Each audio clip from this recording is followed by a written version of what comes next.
সাগরে সীমানায়, পাখিদের ডানায় ডানায় এ জীবন, সাথে রঙে এ জীবন, সাথে রঙে দেখো কত গল্প বলে যায়, দেখো কত গল্প বলে যায়।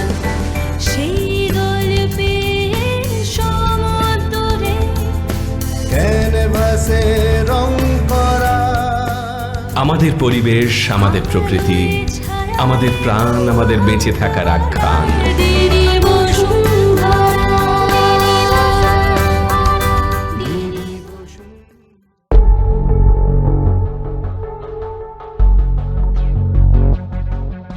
নমস্কার, দূরদর্শনের বসুন্ধরা অনুষ্ঠানে সকলকে স্বাগত আরও একবার। আমরা দেখলাম যে প্রায় 10 দিনের পর একটা বিশাল মিশন শেষে ওরায়ন স্পেসক্রাফট পৃথিবীতে এলো অত্যন্ত সফলভাবে। ঠিক স্থানীয় সময়ে সন্ধ্যা 8:07 নাগাদ ক্যালিফোর্নিয়ার সান ডিয়েগো উপকূল সংলগ্ন প্রশান্ত মহাসাগরে স্প্ল্যাশ ডাউন করলো মহাকাশযানটি। আর তাই আজকের আলোচনার বিষয় আর্টেমিস 2 এবং নতুন বসুন্ধরা। আমাদের আলোচনায় আজকে স্টুডিওয়ে বিশেষজ্ঞ হিসেবে আমরা পেয়েছি এমপি বিড়লা প্ল্যানেটোরিয়ামের প্রাক্তন অধিকর্তা, বিখ্যাত অ্যাস্ট্রোফিজিসিস্ট ডক্টর দেবীপ্রসাদ দুয়ারি স্যারকে। স্যার, আপনাকে আমাদের স্টুডিওয়ে স্বাগত। স্যার, প্রথমেই এটা বলবো যে এই আর্টেমিস 2 মিশনের প্রধান লক্ষ্যটা কী ছিল এবং আপনার আজকে কীরকম লাগছে, কীরকম অনুভূতি হচ্ছে? দেখুন, প্রথমেই বলি যে বসুন্ধরা অনুষ্ঠানে আজকে আমরা এই আলোচনাটা করছি। বসুন্ধরা বলতে আমরা পৃথিবীকে বোঝাই সাধারণত, এবং পৃথিবীর জল, আবহাওয়া, বাতাস, তাকে নিয়ে বিভিন্ন ধরনের চিন্তাভাবনা, সেগুলোই এই অনুষ্ঠানটার মূল উপপাদ্য বলে আমি দেখে এসেছি এবং জানি। কিন্তু বসুন্ধরা শব্দটার কথা যদি আমরা ভাবি, বসু মানে হচ্ছে ধন বা রত্ন, আর ধরা মানে ধারণকারী। তার মানে আমরা পৃথিবীকে বলি বটে বসুন্ধরা, কিন্তু যে সমস্ত জায়গায় অনেক ধন রত্ন বা অনেক এমন জিনিস লুকিয়ে আছে বা হয়তো পাওয়া যাবে যেগুলো মানব সভ্যতার কল্যাণ সাধনে কাজে লাগবে, তাকে ধারণ করছে যে বস্তুটি, তাকেও কিন্তু কোনোভাবে বসুন্ধরা হিসেবে বলতে পারি। আর এই আজকের এই আর্টেমিস 2 মিশনের কথা বলতে গেলে তার যে উদ্দেশ্য, প্রযুক্তিগত উদ্দেশ্য অনেকগুলো ছিল, যে আমরা এখনও পূর্ণভাবে পারদর্শী আছি কিনা যে 4 জন মহাকাশচারীকে পাঠিয়ে তাদেরকে সফলভাবে সুষ্ঠুভাবে আবার পৃথিবীতে ফিরিয়ে আনতে পারি কিনা আমরা বৈজ্ঞানিকভাবে বা প্রযুক্তিগতভাবে। তার থেকেও কিন্তু যে কাজটি ছিল চাঁদ সম্পর্কে আরও নতুন তথ্য আহরণ করার। এখন চাঁদ সম্পর্কে আমরা তথ্য আহরণ তো অনেক আগেই পেয়েছি। 1969 থেকে 72 প্রায় 6টি উপগ্রহ নেমেছে চাঁদের উপরে, 12 জন মহাকাশচারী ঘুরে বেরিয়ে অনেক পরীক্ষা নিরীক্ষা করেছেন। তাহলে নতুনত্বটা কোথায়? আমরা জানি যে আজ থেকে 54 বছর 53 বছর আগে যখন চাঁদের মাটিতে প্রথম পা দিয়েছিল মানুষ, বা চাঁদের উদ্দেশ্যে পাড়ি দিয়েছিল অ্যাপোলো 8 মিশনে, তখন চাঁদকে জয় করা, চাঁদের এই যাত্রাপথকে সুষ্ঠুভাবে জয় করার একটা প্রচেষ্টাটাই প্রবল ছিল। কিন্তু যখন একের পর এক চাঁদে নেমে মোটামুটি তারা বুঝেছেন চাঁদের কাছে যাওয়ার যে পদ্ধতি, সেটিকে তারা মোটামুটি মানে জয় করে ফেলেছেন। কিন্তু তাহলে চাঁদকে নিয়ে আবার ভাবনা কেন? তার কারণ বিভিন্ন মহাকাশ যান থেকে আমরা জানতে পেরেছি যে চাঁদের পৃষ্ঠদেশের তলায় এমন সমস্ত রাসায়নিক জিনিস আছে যা কিনা মানব সভ্যতার কল্যাণে ভীষণভাবে কাজে লাগতে পারে। তাই এখনকার এই যাত্রাগুলি হচ্ছে চাঁদের কাছ থেকে আমরা কতটা নিতে পারি আমাদের মানব সভ্যতার জন্য, বিজ্ঞান এবং প্রযুক্তির অগ্রগতির জন্য। সেই জন্যই এই আর্টেমিস মিশনকে পাঠিয়ে অনেক ছবি যেমন তোলা হয়েছে, তেমন পরবর্তীকালে যদি মহাকাশচারীদের চাঁদের বুকে অবতরণ করাতে হয়, যদি চাঁদের বুকে তারা বেশ কিছুদিন থেকে পরীক্ষা নিরীক্ষা করে ফিরে আসতে চায়, সুষ্ঠু সফলভাবে তারা কিভাবে যাবে, কিভাবে থাকবে, তাদের বাতাবরণ কীরকম হবে, আবহাওয়ামণ্ডলকে কিভাবে কৃত্রিমভাবে তৈরি করতে হবে, যান্ত্রিক দিক থেকে কতটা পারদর্শী হতে হবে তাদের সুষ্ঠু কাজের জন্য, এই সমস্ত কিছুর পরীক্ষা যেন এই আর্টেমিস 2 মিশনের মধ্যে দিয়ে হয়ে গেল। স্যার একটুখানি জানতে চাইবো যে এই যে আর্টেমিস 2 এর এত সাফল্য আমরা দেখলাম, সেই আর্টেমিস 2 এ আর্টেমিস নামকরণটি কিভাবে হলো, অর্থাৎ এই নামের উৎপত্তিটা যদি একটু বলেন। আর্টেমিস নাম হচ্ছে একটি গ্রিক দেবীর নামে, তার নাম ছিল আর্টেমিস। ইংরেজিতে বলতে গেলে ওই দেবীকে বলা হতো the goddess of wilderness and goddess of nature. তার মানে যে উন্মুক্ত প্রকৃতি আছে, যাকে হয়তো আমরা সবসময় পুরোপুরি জানিও না, সেই উন্মুক্ত প্রকৃতি পরিবেশের দেবী তিনি, এবং সামগ্রিকভাবে আমাদের পৃথিবী, আমাদের জল বাতাস, আমাদের আবহাওয়া, তারও দেবী তিনি। সুতরাং এই আর্টেমিস নামটার মধ্যে দিয়ে বোঝা যাচ্ছে যা আমরা পৃথিবী সম্পর্কে এতদিন প্রয়োগ করেছি, চাঁদের জন্য আমরা সেই শব্দটাকে ব্যবহার করছি চাঁদকে পুরোপুরি জানার জন্য। তো স্যার এই যে আর্টেমিস 2 এত সার্থক এবং সফলভাবে তার মিশনটি কমপ্লিট করলো, এই মিশনের পরবর্তী পরিকল্পনা কি কি রয়েছে? দেখুন, এই আর্টেমিস প্রোগ্রামটি নিয়ে আলোচনা শুরু হয়েছিল 2017 সালে। তখন কিন্তু চাঁদ ঠিক নয়, তখন বলা হয়েছিল যে কোনো গ্রহাণু, অ্যাস্টেরয়েড, সেইখানে যদি অ্যাস্টেরয়েডের ওপরে কোনো একটা উপগ্রহকে নামানো যায়, কেন অ্যাস্টেরয়েডের মধ্যে অনেক আকরিক রীতিমতো ধন দৌলত আছে, এখানে সোনাও আছে, এমনকি রূপও পাওয়া গেছে, ডায়মন্ডও পাওয়া গেছে কোথাও কোথাও। কিন্তু তার পরবর্তীকালে সেই মিশনটাকে আর তত গুরুত্ব না দিয়ে চাঁদের উদ্দেশ্যে ভাবা হলো। কেন? কারণ চাঁদ নিয়ে অন্য দেশ, বিশেষ করে চীন, তারা কিন্তু অনেক কাজ করে ফেলেছে। সুতরাং সেই ক্ষেত্রে ভাবা হলো চাঁদকে আরও গভীরভাবে জেনে যাতে চাঁদের বুকে একদিন মানুষ বসবাস করতে পারে এরকম একটা পরিস্থিতি তৈরি করা যেতে পারে, বা চাঁদকে আর পৃথিবী থেকে রকেট না ছুড়ে মঙ্গলের দিকে অন্য জায়গায়, চাঁদ থেকে যদি আমরা রকেট ছুটতে পারি। আচ্ছা, কেন চাঁদের মাধ্যাকর্ষণ পৃথিবীর 1/6, 1/6 ভাগ, সুতরাং অনেক কম জ্বালানিতেই কিন্তু ওপরে উঠবে রকেট।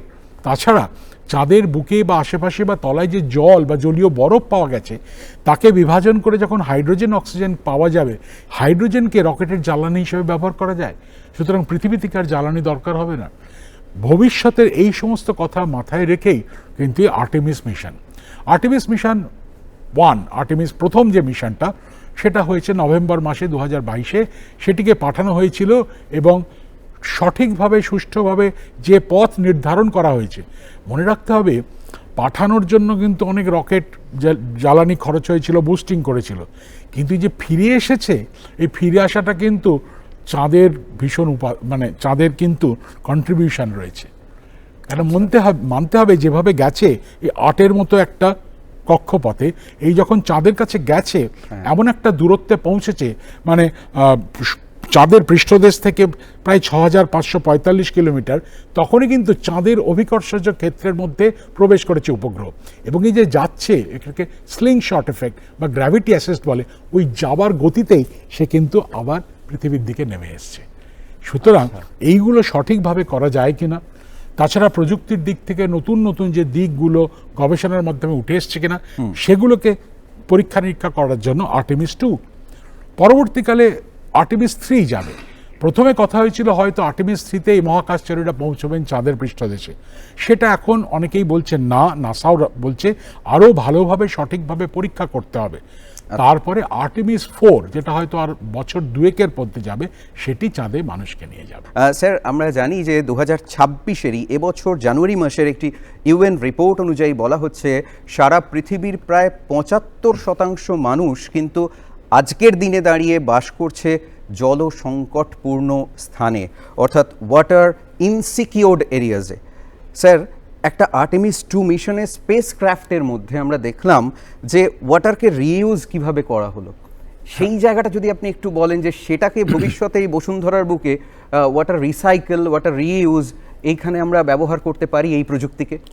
দেখুন, চাঁদে যাবার জন্য মহাকাশচারীদের জন্য নিশ্চয়ই তরল জলও তাদের সঙ্গে গেছে, কিন্তু মনে রাখতে হবে হিসাব করলে দেখা যায় 1 কেজি তরল জল নিয়ে যেতে গেলে প্রায় $3,500 খরচ হয় 1 কেজি জলের জন্য। সুতরাং খুব বেশি পরিমাণে জল তো নিয়ে যাওয়া যাবে না, তাছাড়া ওজন বেড়ে যাবে, ওজন বাড়লে জ্বালানি বেশি খরচ হবে, অনেক কিছু প্রবলেম হতে পারে। সেই জন্য চাঁদে যেটা আপনি বললেন, জলের চাঁদ বলছি উপগ্রহের মধ্যে জলের রিসাইক্লিং হয়।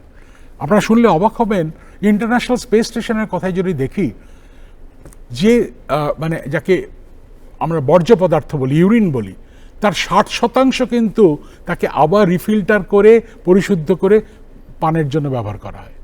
এমনকি আচ্ছা। যে ময়েশ্চার ডেভেলপ করছে সেই ময়েশ্চারকে অ্যাবজর্ব করে তা থেকে আবার জলকে নিষ্কাশন করানো যায় কিনা তারও প্রচেষ্টা হয়েছে সফলভাবে। সুতরাং যে যতটা জল লাগবে সে খাওয়ার জন্যই হোক বা অন্য কোনো কারণেই হোক, সেগুলো কিন্তু সব যে নিয়ে যেতে হবে পৃথিবী থেকে তা নয়। এই জল পরিশোধন এবং রিসাইক্লিংয়ের মাধ্যমেই আমরা জল সেখানে ব্যবহার করতে পারবো, যা তার মধ্যেই অলরেডি আছে। অর্থাৎ স্যার এই ওরায়ন স্পেসক্রাফটে অত্যন্ত সফলভাবে সেই প্রযুক্তিটাও ব্যবহৃত হয়েছে, এবং যেখানে জল সংরক্ষণের ক্ষেত্রে আমরা পৃথিবীর বুকে বলি যে রিডিউস রিইউজের কথা, সেই রিইউজটা খুব সফলভাবে হয়েছে। আমরা এই আলোচনায় আসছি, স্যারের সঙ্গে আমরা আলোচনায় ফিরবো। তার আগে দেখে নিন বিশ্ব পরিবেশ সংবাদ।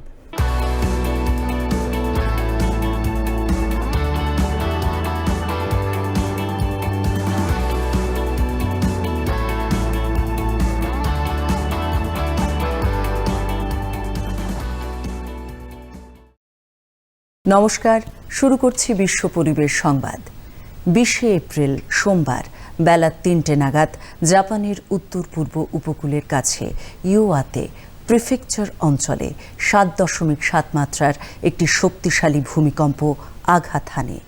কম্পন অনুভূত হয় টোকিও ও হোক্কাইডো শহর পর্যন্ত। বুলেট ট্রেন সহ বেশ কিছু পরিবহনের চলাচল ব্যাহত হয়। ওই ভূমিকম্প উপদ্রুত অঞ্চলের বাড়িগুলি বিদ্যুৎ বিচ্ছিন্ন হয়ে পড়ে। এখনও পর্যন্ত বড় কোনো ক্ষয়ক্ষতি বা প্রাণহানির খবর নেই। এর ফলে সুনামির সতর্কতা জারি করা হয় এবং ব্যাপকভাবে মানুষকে নিরাপদ স্থানে সরিয়ে নেওয়া হয়। প্রাথমিকভাবে 1,70,000-এর বেশি মানুষকে উপকূলীয় এলাকা থেকে সরিয়ে নিয়ে যাওয়া হয়েছে। প্রথমে 3 মিটার পর্যন্ত সুনামির আশঙ্কা করা হলেও সর্বোচ্চ ঢেউ ছিল প্রায় 80 সেন্টিমিটার। জাপানের আবহাওয়া দপ্তর এক সতর্কবার্তায় জানিয়েছে, আগামী সপ্তাহে আরও বড় ভূমিকম্পের আশঙ্কা রয়েছে। পরবর্তী ভূমিকম্পের অভিঘাত 8 মাত্রা বা তার বেশি হতে পারে। এতে আরও বড় সুনামির ঢেউ সৃষ্টি হতে পারে। 9 এপ্রিল উত্তর প্রশান্ত মহাসাগরে সুপার টাইফুন সিনলাকু তৈরি হয়। ক্রমে শক্তি বাড়িয়ে ক্যাটাগরি 5 টাইফুনে পরিণত হয়ে মারিয়ানা দ্বীপপুঞ্জের দিকে এগোতে থাকে।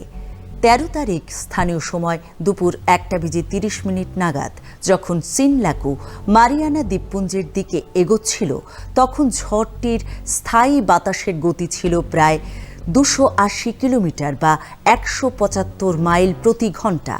14 এপ্রিল সকালে ঝড়টি উত্তর পশ্চিম দিকে অগ্রসর হয়ে মারিয়ানা দ্বীপপুঞ্জে আঘাত হানে। ন্যাশনাল ওয়েদার সার্ভিসের তথ্য অনুযায়ী সাইপান, টিনিয়ান এবং রোটা দ্বীপে ভারী বৃষ্টিপাত শুরু হয়।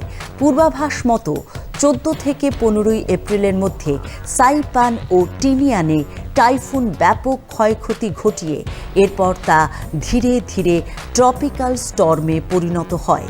2026 সালে এটি দ্বিতীয় ক্যাটাগরি 5 ট্রপিক্যাল সাইক্লোন। এর আগে ফেব্রুয়ারির শেষ দিকে দক্ষিণ ভারত মহাসাগরে হোরাসিও নামের আরও একটি শক্তিশালী ঝড় তৈরি হয়েছিল। আবহাওয়াবিদরা বলছেন, বছরের এত শুরুতেই এমন শক্তিশালী টাইফুন হওয়া খুবই বিরল ঘটনা। ওরা দুটি বিচিত্র প্রাণী। ওদের মোটে গরম সহ্য হয় না। ওরা এম্পেরার পেঙ্গুইন ও অ্যান্টার্কটিক ফারসেল। এই দুই প্রজাতিকে এখন IUCN বা international union for conservation of নেচারের পক্ষ থেকে লাল তালিকায় বিপন্ন প্রজাতি হিসেবে তালিকাভুক্ত করা হয়েছে। এর মানে হলো এরা এদের পরিবেশে বিলুপ্তির উচ্চ ঝুঁকিতে রয়েছে। সমুদ্রের বরফ কমে যাওয়া এই ঝুঁকির সবথেকে বড় কারণ। এম্পেরার পেঙ্গুইন প্রজনন ও বাচ্চা লালন পালনের জন্য সমুদ্রের বরফের ওপর নির্ভর করে। জলবায়ুর পরিবর্তনের কারণে বরফ দেরিতে তৈরি হচ্ছে এবং দ্রুত গলে যাচ্ছে। এতে তাদের জীবনচক্র মারাত্মকভাবে ব্যাহত হচ্ছে। দ্বিতীয় কারণ, খাদ্যের অভাব। পেঙ্গুইন খায় মাছ, স্কুইড ও ক্রাস্টেসিয়ান। ফারসিল প্রধানত ক্রিল খায়। জলবায়ুর পরিবর্তনের ফলে ক্রিলের সংখ্যা কমে যাচ্ছে, যা পুরো খাদ্য শৃঙ্খলের ভিত্তি। তৃতীয় কারণ, পুরো পরিবেশ ব্যবস্থার পরিবর্তন। অ্যান্টার্কটিকার বাস্তুতন্ত্রে খুবই সংবেদনশীল একটা পরিবর্তন পুরো ব্যবস্থাকে প্রভাবিত করেছে। 2016 সাল থেকে সমুদ্রের বরফ দ্রুত কমছে, হিমবাহ দ্রুত গলছে, এর ফলে সমুদ্র পৃষ্ঠের উচ্চতা বাড়ছে। তাই উদ্বেগ প্রকাশ করেছেন বিজ্ঞানীরা। এনগারো ট্র্যাক কুইন্সল্যান্ডের হুইট সানডে আইল্যান্ডে নতুন তৈরি 32 কিলোমিটার দীর্ঘ 3 দিনের হাইকিং ট্রেল বা ভ্রমণ পথ। এটি শুরু হয় বিখ্যাত হোয়াইট হেভেন বিচ থেকে। ভ্রমণ পথে রয়েছে খাড়া উঁচু নিচু পাহাড়ি পথ, সমুদ্রের মনোরম দৃশ্য এবং শেষে টাং বেতে নামা। প্রতিদিন মাত্র 15 জন হাইকার এই ট্রেক শুরু করতে পারবেন। পুরো প্রকল্পের খরচ প্রায় $14 মিলিয়ন এবং এটি এপ্রিল থেকে অক্টোবর পর্যন্ত খোলা থাকবে। একটি বেসরকারি কোম্পানি ওয়ার্ল্ড এক্সপিডিশনকে মোট বুকিংয়ের 42% দেওয়া হয়েছে, অর্থাৎ প্রায় অর্ধেক জায়গা প্রিমিয়াম গাইডেড ট্যুরের জন্য সংরক্ষিত। এই নিয়ে শুরু হয়েছে বিতর্ক। পরিবেশ প্রেমীরা বলছেন, প্রকৃতিকে অধ্যয়নের সুযোগ সকলের সমানভাবে পাওয়া উচিত। জাতীয় উদ্যান সবার জন্য উন্মুক্ত হওয়া উচিত, আংশিকভাবে বেসরকারীকরণ নয়। সংরক্ষণপন্থীদের মত, প্রতিদিন সীমিত মানুষ ঢুকলে প্রকৃতি রক্ষা করা সহজ হয় ও পরিবেশের ক্ষতি কম হয়।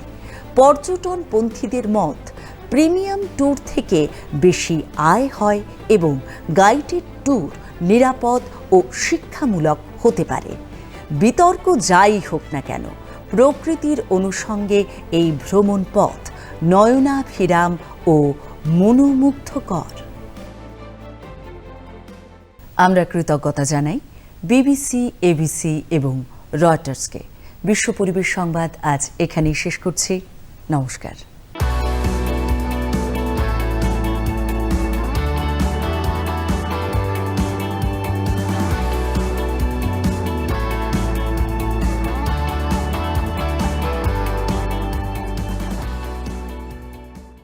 আমরা ফিরে এলাম আবার আমাদের আলোচনায়। আমাদের সঙ্গে রয়েছেন ডক্টর দেবীপ্রসাদ দুয়ারি। স্যার, যে বিষয় নিয়ে কথা বলছিলাম, চাঁদের পৃষ্ঠে যাওয়া বা চাঁদের যে অরবিটের মধ্যে, লুনার অরবিটের মধ্যে ওরায়ন স্পেসক্রাফট গেল, সেখানে আপনি বললেন যে চাঁদের গুরুত্বটা, চাঁদের দক্ষিণ মেরুকে নিয়ে বিশেষ যে প্রাধান্য দেওয়া হচ্ছে, সেইটা একটু স্যার আমাদের যদি সহজ করে বুঝিয়ে দেন। দেখুন, চাঁদের উত্তর মেরুতে সেখানে কি ধরনের অবস্থা, জলীয় বরফ আছে কিনা, কতটা পরিমাণ আছে কিনা, তার সন্ধান কিন্তু দিয়েছে ভারতীয় উপগ্রহ চন্দ্রযান 1 এবং মোটামুটি 60,000 কোটি লিটার জলীয় বরফের উপস্থিতি চাঁদের উত্তর মেরু অঞ্চলের আশেপাশে। কিন্তু দক্ষিণ মেরু নিয়ে খুব একটা কিন্তু কাজকর্ম এখনো অবধি হয়নি। যদিও হয়েছে যে দক্ষিণ মেরুর দিকে যে বড় বড় গহ্বরগুলো আছে তার দিকে একটা ছোট অংশকে ছুঁড়ে দিয়ে প্রচণ্ড জোরে যেখান থেকে যে ইজেক্টটা বা বেরিয়ে এসছে জিনিস, তাতে কিন্তু জলীয় বরফের পেয়েছে নাসার একটি উপগ্রহ। কিন্তু দক্ষিণ মেরু অঞ্চলে অবতরণ করাটা অত্যন্ত শক্ত এবং কঠিন, যেটা ভারতবর্ষ কিন্তু সফলভাবে করতে পেরেছে। আমরা জানি গত বছর যে বিক্রম নামক মহাকাশ যানটি 2023-এ অবতরণ করলো এবং অনেক দেশ, তার মধ্যে চীন আছে, রাশিয়া আছে, জাপান আছে, আমেরিকা আছে, তারা কিন্তু করতে পারেনি। তার কারণ হচ্ছে চাঁদের দক্ষিণ মেরু অঞ্চলটা বেশ বন্ধুর, মানে উঁচু নিচুটা বেশি।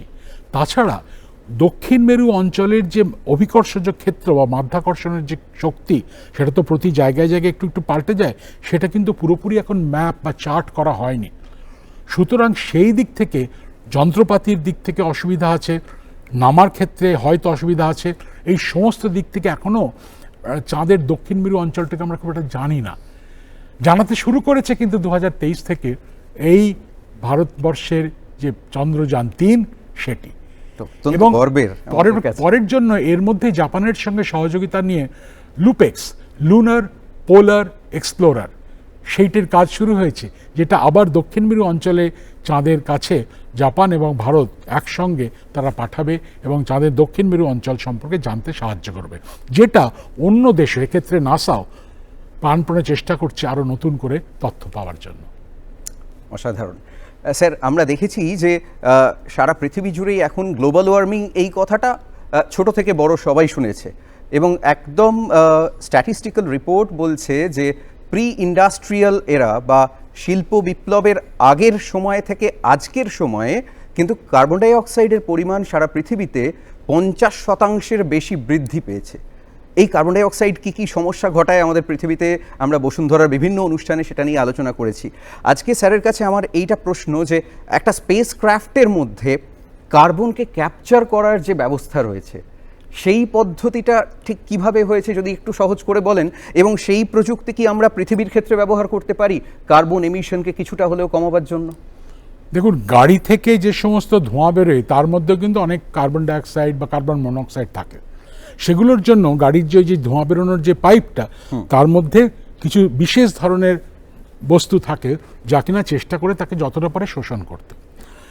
এইবারে এই উপগ্রহের মধ্যেও এমন সমস্ত লাইনিং দেওয়া আছে, এমন সমস্ত জিনিস দিয়ে এটাকে ঢাকা আছে, যেটা যে কার্বন ডাইঅক্সাইডটা তৈরি হচ্ছে তাকে ক্যাপচার করতে পারে, করে তাকে মানে তার বিষ কেটে দিতে পারে, মানে তাকে অক্সিজেনে আবার পরিণত করতে পারে। সুতরাং সেই দিক থেকে, নাহলে তো ওটা বদ্ধ জায়গা, 4 জন লোক 10 দিন ধরে যত নিঃশ্বাস প্রশ্বাস নিচ্ছেন, তো কার্বন ডাইঅক্সাইড ভরে যাওয়ার কথা। সুতরাং সেটাকে কিন্তু সঠিকভাবে সুষ্ঠুভাবে কি করে আবার নতুন করে তাকে রিসাইকেল করে অক্সিজেনে নিয়ে যাওয়া যায়, তার সমস্ত ব্যবস্থা, যন্ত্রপাতি এবং প্রযুক্তিগত পারদর্শিকতা কিন্তু আছে। অসাধারণ। তার মানে সেই প্রযুক্তিকে আমরা ভবিষ্যতে ব্যবহার করতে পারি, শুধু স্পেসক্রাফট আমাদের দেখিয়ে দিল স্যার। হ্যাঁ, কিন্তু একটা কথা মনে রাখতে হবে, একটা উপগ্রহ সেটা চারদিক ঢাকা একটা বস্তু, তার মধ্যে কার্বন ডাইঅক্সাইড তৈরি হচ্ছে, তাকে আমি রিসাইকেল করছি। কিন্তু যদি পৃথিবীর কথা বলেন, পৃথিবী তো চারিদিকটা ঢাকা, আবরণ কিছু নেই, তাকে আমরা কি করে, কতটা তাহলে জিনিস লাগবে তা কার্বন ডাইঅক্সাইডকে অক্সিজেন তৈরি করতে বা কার্বন ডাইঅক্সাইডের যে বিষাক্ত সেটাকে কমাতে। সুতরাং সেখানে কিন্তু এই ধরনের কোনো বস্তু ব্যবহার করা যাবে না। কি ব্যবহার হবে? প্রথম যেটা ব্যবহার করতে হবে সেটা হচ্ছে আমাদের প্রত্যেকের মনে এই ঘটনাটা সম্পর্কে সচেতনতা আনার। কেন আমাদের জীবনের প্রতিটা মুহূর্তে আমরা কিন্তু এই কার্বন ডাইঅক্সাইড হয় আমরা তৈরি করছি, শুধু না, আমরা যে কাজকর্মগুলো করছি তার দ্বারাও তৈরি হচ্ছে। আমরা যখন একটা সেন্ট স্প্রে করছি, তার মধ্যে এই এরোসলের মধ্যে দিয়ে অনেক গন্ডগোল ঘটে যাচ্ছে। আমরা যখন একটা প্লেনে করে যাচ্ছি কোথাও, যে কার্বন ডাইঅক্সাইড এমিশন হচ্ছে বিশালভাবে হচ্ছে। সুতরাং সেই ক্ষেত্রে দেখতে হবে আমাদের সচেতনতা বৃদ্ধি করে প্রযুক্তিগত দিক থেকে উন্নত মানের কী কী পদ্ধতি ব্যবহার করলে এই কার্বন ডাইঅক্সাইড বা যাকে global warming, green house effect, এই সমস্ত কথাগুলো আমরা গত 10-15 বছর ধরে শুনছি, এগুলোকে কমানো যেতে পারে। ঠিক, খুব সুন্দরভাবে স্যার আপনি বোঝালেন। স্যার, এবার একটু জানতে চাইবো যে এই আর্টেমিস 2 মিশন, এটাকে কি আমরা বলতে পারি যে মুন টু মার্স সেই মিশনের একটা স্টেপিং স্টোন? দেখুন, এই মুহূর্তে পৃথিবী থেকে মঙ্গল গ্রহের উদ্দেশ্যে বেশ কয়েকটি যান গেছে, তার মধ্যে ভারতবর্ষের মঙ্গলযানও আছে, সফলভাবে গেছে। কিন্তু মোটামুটি 7 থেকে 8 মাস সময় লাগে যেতে। আর এই এতটা সময় যাওয়ার জন্য যে জ্বালানি ব্যবহার হয়, প্রথমে পৃথিবীর অভিকর্ষের ক্ষেত্র থেকে বেরিয়ে আসার ক্ষেত্রে, তারপরে এই যাত্রার ক্ষেত্রে, তা বেশ অনেকটা। কিন্তু আমি যদি এমন একটা জায়গা খুঁজে পাই যেখানে পৃথিবী থেকে যখন একটা বস্তুকে আমরা পৃথিবীর আকর্ষণের বাইরে বার করতে চাই, 11 কিলোমিটার প্রতি সেকেন্ড গতিবেগ তার দরকার হবে, যাকে এসকেপ ভেলোসিটি বলে।